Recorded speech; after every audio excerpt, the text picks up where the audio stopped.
नमस्कार सर्व भावी अधिकारी मित्रमैत्रिणींनो, स्वागत आहे आपल्या लाडक्या एज्युकेशन चॅनलमध्ये। KBS MPSC UPSC academy coaching centre कोक रोड राजमार्ग यशाचा कोतवाल भरती परीक्षा प्रश्नपत्रिका आपण अपडेट करत आहोत। 2 प्रश्नपत्रिका आपल्या झालेल्या आहेत। ह्या तिसरी प्रश्नपत्रिका आपण आज अपलोड करत आहोत। रिसेंट झालेली प्रश्नपत्रिका सर्व प्रश्न विश्लेषणासहित 50 पैकी तुमचे किती गुण बरोबर आले, चला पाहूया डिटेल व्हिडिओ। व व्हिडिओला सुरुवात करण्याआधी तुम्ही जर आपल्या चॅनलवरती नवीन असाल तर प्लीज आपल्या चॅनलला लाईक, शेअर आणि सबस्क्राइब करायला विसरू नका। नोटिफिकेशन बेलला क्लिक करा म्हणजे येणाऱ्या प्रत्येक नवीन अपडेट तुम्हाला सुरुवातीला मिळत राहतील। चला पाहूया ही प्रश्नपत्रिका विश्लेषण सहित संपूर्ण 50 प्रश्न तुमचे बरोबर येणारच। 1 नंबरचा प्रश्न पहा मित्रांनो, माननीय डॅश हे महाराष्ट्र राज्याचे राज्यपाल आहेत। तर नवनियुक्त रमेश बैस हे महाराष्ट्र राज्याचे राज्यपाल म्हणून नियुक्त झालेले आहेत। पर्याय क्रमांक 1 हे याचं योग्य उत्तर आहे। प्रश्न क्रमांक 2 पहा, मध्य प्रदेशातील अमरकंटक येथे डॅश या नदीचे उगमस्थान आहे। तर मध्य प्रदेशामध्ये जे अमरकंटक आहे येथे नर्मदा नदीचं उगमस्थान आहे मित्रांनो। याचं योग्य उत्तर आहे पर्याय क्रमांक 3 नर्मदा। 3 नंबरचा प्रश्न बघा, भारताच्या केंद्रीय अर्थमंत्री यांचे नाव माननीय डॅश हे आहे। आपल्याला भारताचे केंद्रीय अर्थमंत्री विचारलेले आहेत, तर याचं योग्य उत्तर आहे निर्मला सीतारामन, पर्याय क्रमांक 4। चला पुढचा प्रश्न पाहूया। प्रश्न क्रमांक 4 आहे, वातावरणातील हवेत ऑक्सिजनचे प्रमाण डॅश पर्सेंटेज असते। म्हणजे किती टक्के वातावरणात हवेत ऑक्सिजन असतो हे विचारले मित्रांनो। तर याचं उत्तर आहे 20.94%, पर्याय क्रमांक 1 हे याचं योग्य उत्तर आहे। 78% काय असतं मित्रांनो, नायट्रोजन, आणि 0.3% काय असतात, इतर वायू। प्रश्न क्रमांक 5 पहा, जिल्हा नियोजन मंडळाचे डॅश हे पदसिद्ध अध्यक्ष असतात। तर जिल्हा नियोजन मंडळाचे पदसिद्ध अध्यक्ष कोण असतात, तर पालकमंत्री मित्रांनो, पर्याय क्रमांक 3 हे याचं योग्य उत्तर आहे। 6 नंबरचा प्रश्न बघा, 14 जुलै 2023 रोजी भारताने चंद्रावर पाठवलेले यान डॅश हे होय। तर सर्वांनाच माहिती आहे याचं योग्य उत्तर आहे चांद्रयान 3, पर्याय क्रमांक 3 हे याचं योग्य उत्तर आहे। पुढचा प्रश्न पाहूया। नंदुरबार जिल्ह्याच्या पश्चिमेस डॅश हे राज्य आहे। तर नंदुरबार जिल्ह्याच्या पश्चिमेस मित्रांनो गुजरात हे राज्य आहे, पर्याय क्रमांक 1 हे याचं योग्य उत्तर आहे। 8 नंबरचा प्रश्न बघा, सिकल सेल या नंदुरबार जिल्ह्यात मोठ्या प्रमाणावर आढळणाऱ्या आजारामध्ये मानवाच्या डॅशवर प्रभाव जाणवतो। तर सिकल सेल ॲनिमिया असं म्हटलं जातं या रोगाला, आणि हा मानवामध्ये लाल रक्तपेशीमध्ये हा आढळतो, रेड ब्लड सेल असं म्हणतात त्याला। चला पुढचा प्रश्न पाहूया। नंदुरबार ही जिल्हा मुख्यालयाचे शहर डॅश या रेल्वे मार्गावर वसलेले आहे। तर नंदुरबार हे जिल्हा मुख्यालयाचे शहर सुरत भुसावळ या रेल्वे मार्गावर वसलेले आहे, पर्याय क्रमांक 2 हे याचं योग्य उत्तर आहे। 10 नंबरचा प्रश्न बघा, खालीलपैकी कोणते काम कोतवालाचे नाही, कोतवालाचे कोणते काम नाही असं विचारलेलं आहे। तर याचं योग्य उत्तर आहे पर्याय क्रमांक 3 संगणकीकृत फेरफार नोंदणी करणे। हे संगणकीकृत फेरफार नोंदी करणे हे तलाठीचं काम आहे, हे कोतवालाचं काम नाही आहे मित्रांनो। ठीक आहे, पुढचा प्रश्न पाहूया। 11 नंबरचा प्रश्न बघा, नंदुरबार जिल्हा महाराष्ट्राच्या डॅश या भौगोलिक विभागात येतो। तर नंदुरबार जिल्हा महाराष्ट्राच्या उत्तर महाराष्ट्र या भौगोलिक विभागात येतो मित्रांनो। याचं योग्य उत्तर आहे पर्याय क्रमांक 1 उत्तर महाराष्ट्र।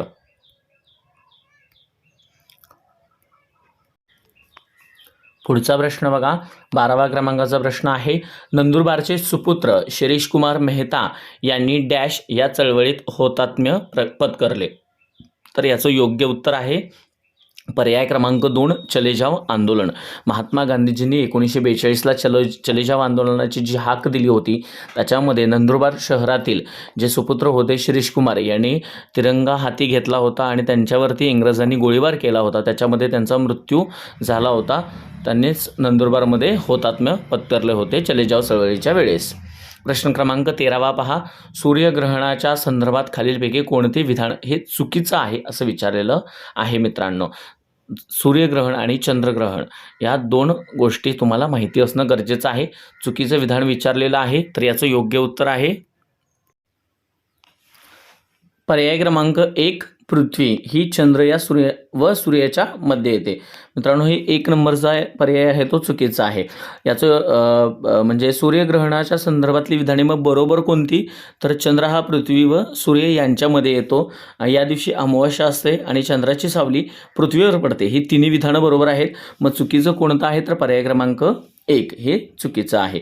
पुढचा प्रश्न पाहूया. 14व्या क्रमांकाचा प्रश्न आहे, खालील नद्यांच्या समूहातील विसंगत नदी ओळखायची आहे.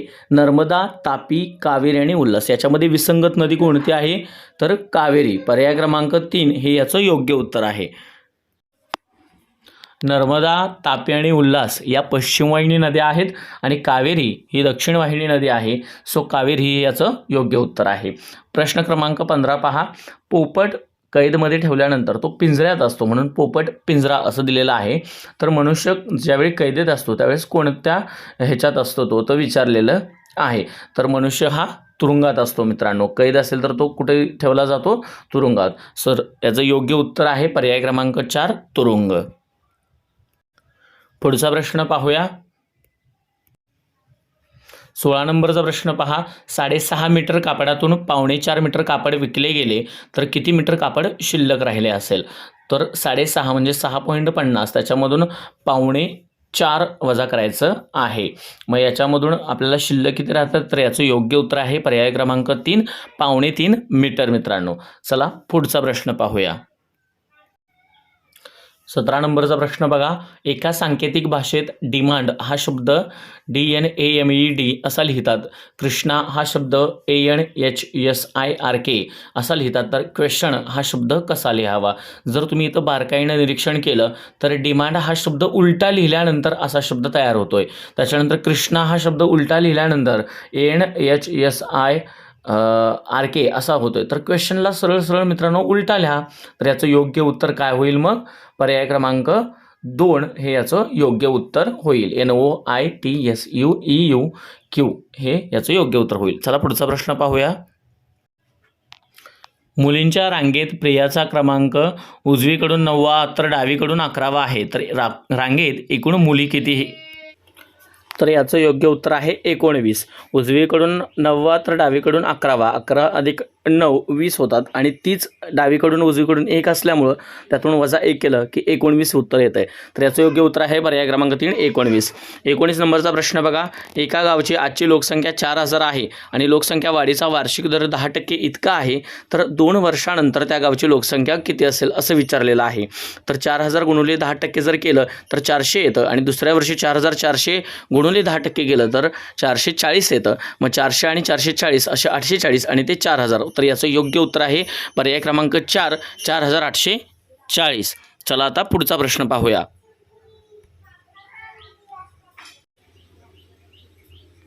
वाक्याचा काळ ओळखायचा आहे. 20 नंबरचा प्रश्न बघा. रमेश मासिक वाचत असे. तर याचा काळ ओळखायचा आहे. तर याचं योग्य उत्तर आहे पर्याय क्रमांक 4 रीती भूतकाळ. हा रीती भूतकाळ आहे मित्रांनो. 21 नंबरचा प्रश्न बघा. खालीलपैकी कोणती संख्या ही मूळ संख्या नाही. तर मूळ संख्या नाही हे विचारलेलं आहे. तर याचं योग्य उत्तर आहे पर्याय क्रमांक 3 9. मला तुम्ही कमेंट बॉक्समध्ये सांगायचं आहे समसंख्या, मूळ संख्या आणि विषम संख्या. चला पुढचा प्रश्न पाहूया. प्रश्न क्रमांक 22 बघा. 8558 या संख्येतील 5च्या अगोदरच्या 8ची व 5च्या नंतरच्या 8च्या स्थानिक किमतीतील फरक काढायचा आहे. म्हणजे 5च्या अगोदरचे जे 8 आहे आणि 5च्या नंतरचे जे 8 आहे या दोघांच्या मधला फरक काढायचा आहे. वजाबाकी करा सरळ मित्रांनो. 8008 मधून 8 तुम्हाला वजा केलं की 7992 इतकं उत्तर येतं आहे. तर याचं योग्य उत्तर आहे पर्याय क्रमांक 2 7992. त्याच्यानंतर 23 नंबरचा प्रश्न बघा. सिम्प्लिफिकेशन आहे. -7 वजा 5 अधिक x बरोबर 10. तर तुम्हाला क्वेश्चन मार्कची किंमत काढायची आहे. प्रश्नचिन्हाच्या जागी कोणती संख्या येईल हे सांगायचं आहे. तर याचं योग्य उत्तर आहे मित्रांनो पर्याय क्रमांक 3 12. तुम्ही प्रश्नचिन्हाच्या जागी 12 ठेवल्यानंतर तुम्हाला उत्तर मिळून जाईल मित्रांनो. ठीक आहे. चला पुढचा प्रश्न पाहूया. 24 नंबरचा प्रश्न बघा. पायाच्या दुखण्यातून बरे झाल्यावर आदित्यला आता चालवते. यातील चालवते या क्रियापदाचा प्रकार ओळखायचा आहे. तर आपल्याला माहिती आहे चालवते, करवते जर प्रत्यय लागला तर याचं काय क्रियापद येतं, तर याचं योग्य उत्तर आहे शक्य क्रियापद. पर्याय क्रमांक 3 हे याचं योग्य उत्तर आहे. 25वा प्रश्न बघा, मध्यम पदलोपी तत्पुरुष समासाचे उदाहरण विचारलेलं आहे. तर मध्यम पदलोपी तत्पुरुष समासाचे उदाहरण आहे पर्याय क्रमांक 2 पुरणपोळी. 25व्या प्रश्नाचं योग्य उत्तर आहे पर्याय क्रमांक 2 पुरणपोळी. चला पुढचा प्रश्न पाहूया. 27 नंबरचा प्रश्न बघा, रमेश एक काम 30 दिवसात पूर्ण करतो, तर तेच काम पूर्ण करण्यास गोपालला 60 दिवस लागतात, तर दोघांना ते काम एकत्रपणे करण्यास किती दिवस लागतील? तर याचा लसावी काढला तरी उत्तर येते मित्रांनो, किंवा या पद्धतीनं काढा. 1/30 अधिक 1/60 बरोबर तिरकस गुणाकार करायचा.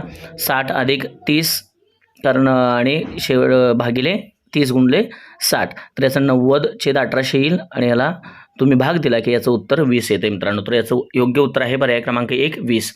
28 नंबरचा प्रश्न बघा, दोन संख्यांचा मसावी 38 व लसावी 228 आहे. एक संख्या 76 असल्यास दुसरी संख्या कोणती? हे कसं काढायचं मित्रांनो, तर 228 गुणुले 38 भागिले 76 बरोबर 114. तर याचं योग्य उत्तर आहे पर्याय क्रमांक 2 114. 29 क्रमांकाचा प्रश्न बघा, क्रम पूर्ण करायचा आहे. 2 9 28 डॅश 126 217, तर डॅश म्हणजे काय, मग किती संख्या येईल? तर याचं योग्य उत्तर आहे 65. कसं काढायचं, तर इथं तुम्हाला काढून दिलेलं आहे बघा. 2 3 4 5 6 7 असं घेतलेलं आहे. गुणुले 1 बरोबर 2, 3 गुणुले 3 म्हणजे इथं 2चा फरक पडलेला आहे 1 आणि 3 मध्ये. परत 7 13 ह्या सगळ्या विषम संख्या आहेत, त्याच्यामध्ये फरक बघा 2 4 6 8 10 असा फरक पडत गेलेला आहे. तुमचं उत्तर येईल मित्रांनो. ठीक आहे, त्याच्यानंतर पुढचा प्रश्न बघूया. 30 नंबरचा प्रश्न बघा, आवृत्तीवाचक विशेषण ओळखायचं आहे मित्रांनो, तर याचं योग्य उत्तर आहे पर्याय क्रमांक 2 चौपट. चौपट 5पट 6पट हे आवृत्तीवाचक विशेषण आहेत. 31वा नंबरचा प्रश्न बघा, CIO, EKQ, HNT, LRX, dash डॅशमध्ये कोणती संख्या येईल याचं ओळखायचं आहे. ABCD लिहून घेतल्यानंतर क्रमानं तुम्हाला संख्या लिहिता येतील मित्रांनो. C नंतर D सोडलं की E, नंतर 2चा गॅप आहे H, नंतर 3चा गॅप आहे L, मग नंतर 4चा गॅप द्यायचा Q येते आणि त्याच्यानंतर तुम्ही शेवटचा मधला बघितला तरी चालतंय. इथं 3 आणि 4 नंबरलाच Q आहे, पहिले 2 तर ऑप्शन गेले, मग 4 नंबरचं हे योग्य उत्तर येते मित्रांनो. तुमच्या X नंतर सुद्धा 3 सोडून तुम्ही YXYZ जे आहे X नंतरचं तुम्हाला 2 नंबर म्हणजे R सोडून 4 सोडले तुम्ही तर W येते. मग याचं योग्य उत्तर येते पर्याय क्रमांक 4 QWC. पुढचा प्रश्न पाहूया. 32वा प्रश्न बघा, D, G, J, M, तर याच्या पुढे काय? तर D नंतर EF सोडलं, G 2 आद्याक्षरे सोडलेले आहेत. G नंतर HI सोडलेला आहे 2 अक्षर. J नंतर परत KL सोडलेला आहे, M आलेला आहे. तर M नंतर NO सोडायचं म्हणजे काय उत्तर येईल? पर्याय क्रमांक 1 P हे तुमचं योग्य उत्तर असेल. 33वा प्रश्न बघा, खालीलपैकी डॅशचा इंग्रजी भाषेतील स्वरांमध्ये समावेश होत नाही, तर स्वर कोणते कोणते आहेत? AIOUE हे 5 स्वर आहेत. मग समावेश कशाचा होत नाही? तर पर्याय क्रमांक 4 Q याचा समावेश होत नाही मित्रांनो. 34 नंबरचा प्रश्न बघा, विसंगत घटक कोणता हा ओळखायचा आहे. याच्यामध्ये हिरवा, लाल, निळा आणि जांभळा तुम्हाला हे ऑप्शन दिलेले आहेत. तर याच्यामध्ये विसंगत घटक आहे मित्रांनो जांभळा. पर्याय क्रमांक 4 हे याचं योग्य उत्तर आहे.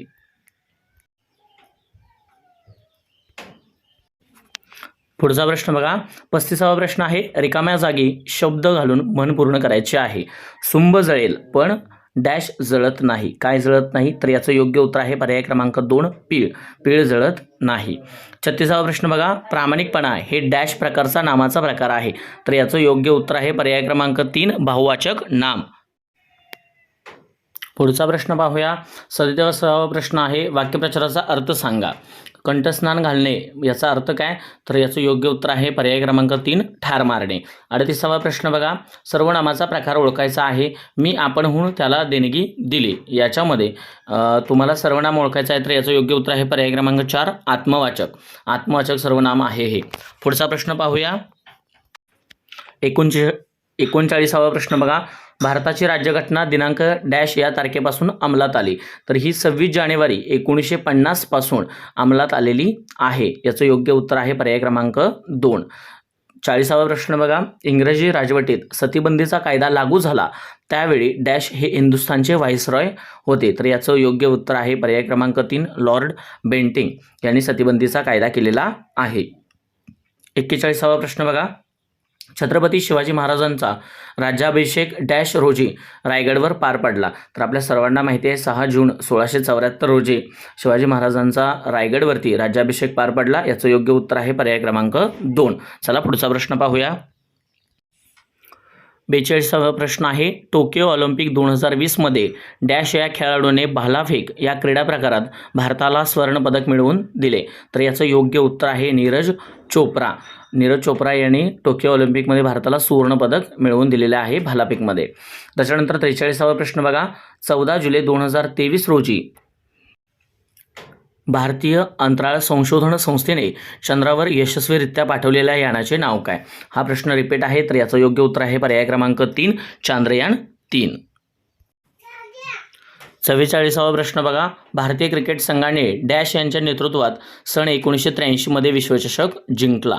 तर याचं योग्य उत्तर आहे पर्याय क्रमांक 1 कपिल देव. कपिल देव यांच्या नेतृत्वाखाली 1983चा वर्ल्ड कप आपण जिंकला होता. चला पुढचा प्रश्न पाहूया. 45वा प्रश्न बघा. कोविड-19च्या काळात विशेष प्रसिद्धीस आलेली सिरम इन्स्टिट्यूट ऑफ इंडिया ह्या लस तयार करणाऱ्या कंपनीची स्थापना टिंबाटिंबा या शहरात झाली आहे. पुण्यामध्ये सिरम इन्स्टिट्यूटची स्थापना झालेली आहे मित्रांनो. याचं योग्य उत्तर आहे पर्याय क्रमांक 4. 46 नंबरचा प्रश्न बघा. माननीय डॅश ह्या नंदुरबार जिल्हा परिषदेच्या अध्यक्षा आहेत. तर नंदुरबार जिल्हा परिषदेच्या अध्यक्षा आहेत सुप्रियाताई गावित. पर्याय क्रमांक 2 हे याचं योग्य उत्तर आहे. 47 नंबरचा प्रश्न बघा. नंदुरबार जिल्ह्याचा स्थापना दिवस डॅश आहे. तर याचं योग्य उत्तर आहे पर्याय क्रमांक 1 जुलै 1998. विभाजनातून तयार झालेला हा जिल्हा आहे नंदुरबार. ठीक आहे. 48वा प्रश्न बघा. तापी व गोमाई या नद्यांचा संगम डॅश या गावाजवळ झालेला आहे. तर याचं योग्य उत्तर आहे पर्याय क्रमांक 4 प्रकाशा. प्रकाशा गावाजवळ या तापी व गोमाई नद्यांचा संगम झालेला आहे. पुढचा प्रश्न बघूया. 49वा प्रश्न आहे. काठी येथील रजवाडी होळी हा नंदुरबार जिल्ह्यातील सर्वात मोठा सण आहे. हे काठी गाव डॅश या तालुक्यात आहे. तर हे कुठे आहे? याचं योग्य उत्तर आहे पर्याय क्रमांक 1 अक्कलकुवा. अक्कलकुवा या गावात रजवाडी होळी हा नंदुरबार जिल्ह्यातील मोठा सण साजरा केला जातो आणि काठी हे गाव या तालुक्यात आहे. 50वा प्रश्न बघा. जय जय महाराष्ट्र माझा या गीतास महाराष्ट्र राज्याच्या राज्यगीताचा दर्जा मिळाला आहे. या गीत डॅश डॅश यांनी लिहिलेलं आहे. तर हे कोणी लिहिलेलं आहे? याचं योग्य उत्तर आहे पर्याय क्रमांक 3 राजा बडे. अशाच पद्धतीनं आपण कोतवाल भरतीचे इतरही पेपर घेणार आहोत. आपण ऑलरेडी 2 पेपर घेतलेले आहेत. हा 3रा पेपर आहे. व्हिडिओ आवडला असेल तर चॅनलला लाईक शेअर आणि सबस्क्राईब करायला विसरू नका आणि कमेंट सेक्शनमध्ये कमेंट करा मित्रांनो. धन्यवाद.